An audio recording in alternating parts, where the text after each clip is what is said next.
guys, welcome to my channel. Please don't forget to subscribe and share. And also, please don't forget to like. It truly helps our channel. Happy reading! Hey everyone, this is chapter 46 of Her Disguise. Let's start reading.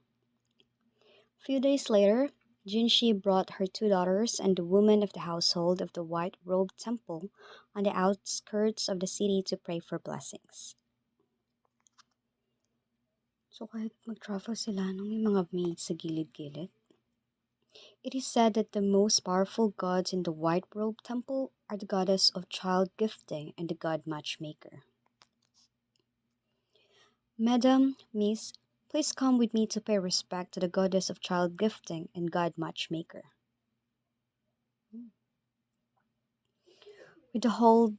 With me holding the ceremony, I'm sure Miss will marry well and have lots of kids. Talaga lang ha. Ano kayang tricks ang gagawin ng Jinshi na to? Itong dalawang mag-ina na to. God of wealth, please bless the new batch of beauty creams to sell well and bring abundant wealth. Of course, yung beauty cream yung niya, yun yung binebenta niya, yung negosyo niya. Hindi naman niya kailangan ng love matchmaker. In front of the temple of God of wealth, I remain kneeling for long. Miss, why did Madam suddenly bring us here for blessings? Wala, pachika niya lang yan. She has done many bad things, so she couldn't help but feel guilty. There's also another reason. Lately, there have been bandits lurking outside the city. Ooh, bandits. Takot siya sa ganun. She wanted to use the chance to get rid of me, the future Princess Tuan. Oh, sabi na may hidden agenda talaga tong Jinshi na to eh. Hindi pwedeng lalabas to na walang hidden agenda. What? You know that Madam is plotting against you? Why did you still come? Oh, syempre, nasisira yung mga plano ng isa kung hindi siya pupunta. Tapos malalaman din naman ng isa na nababasa yung mga kilos ni Jinshi. Of course, it's a gamble.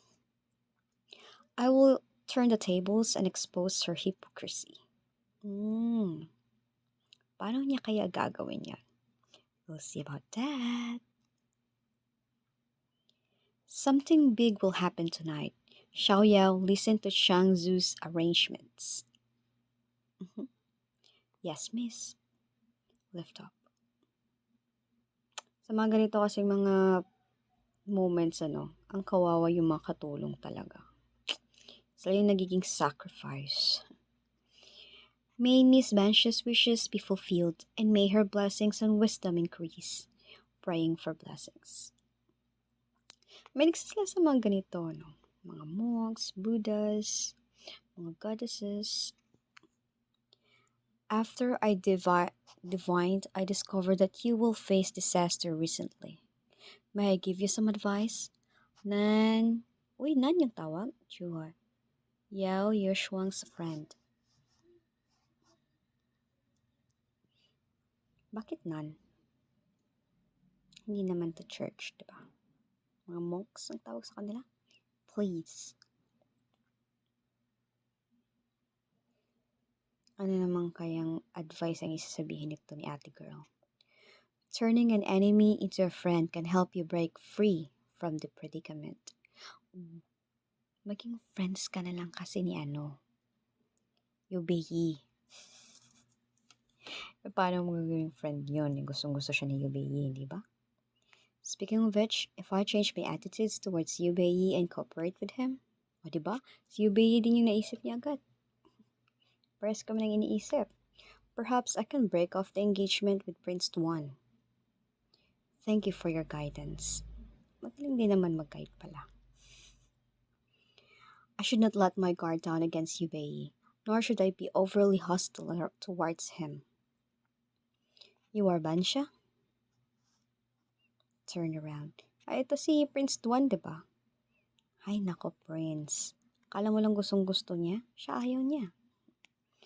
I already have someone I love, and I don't agree to this marriage.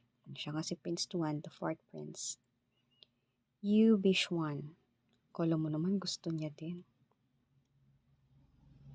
Yung mother mo lang naman yung namilit, hindi naman siya.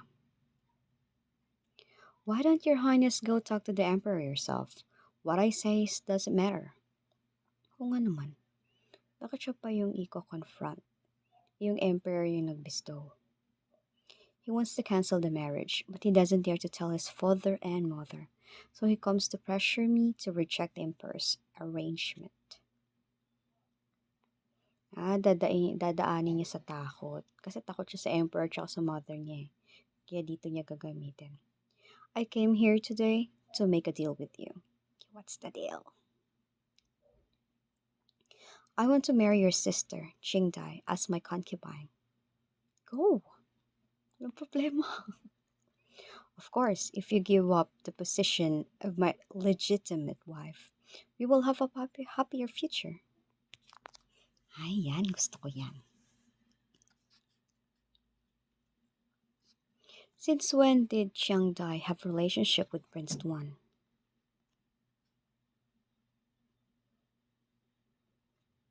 If Chiang Dai is the one your highness love, then I won't have any objection. Fearless. Both our country attaches great importance to property. If you marry both me and Chiang Dai, you will become the topic of gossips.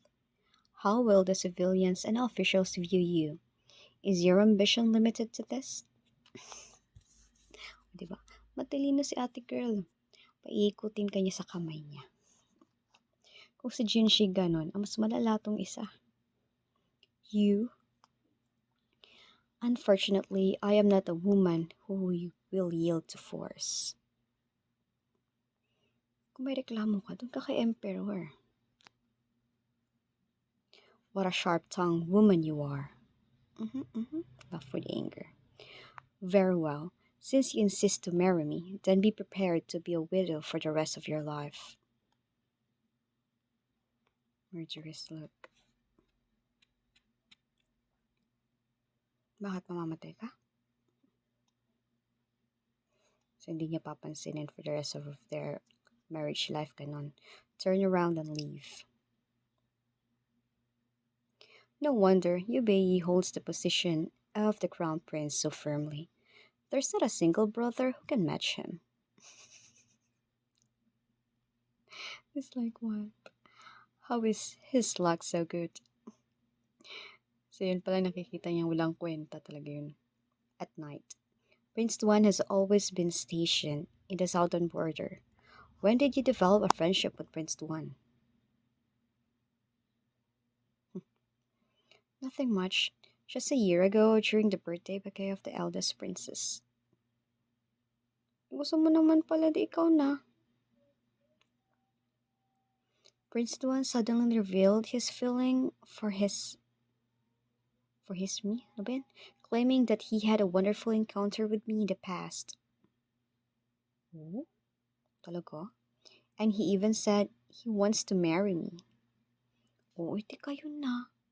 Kaya na magpakasal. Kung hindi naman yun, hindi naman din kayo magkakagusto kay Prince Tuan, no? Talaga to. Next episode.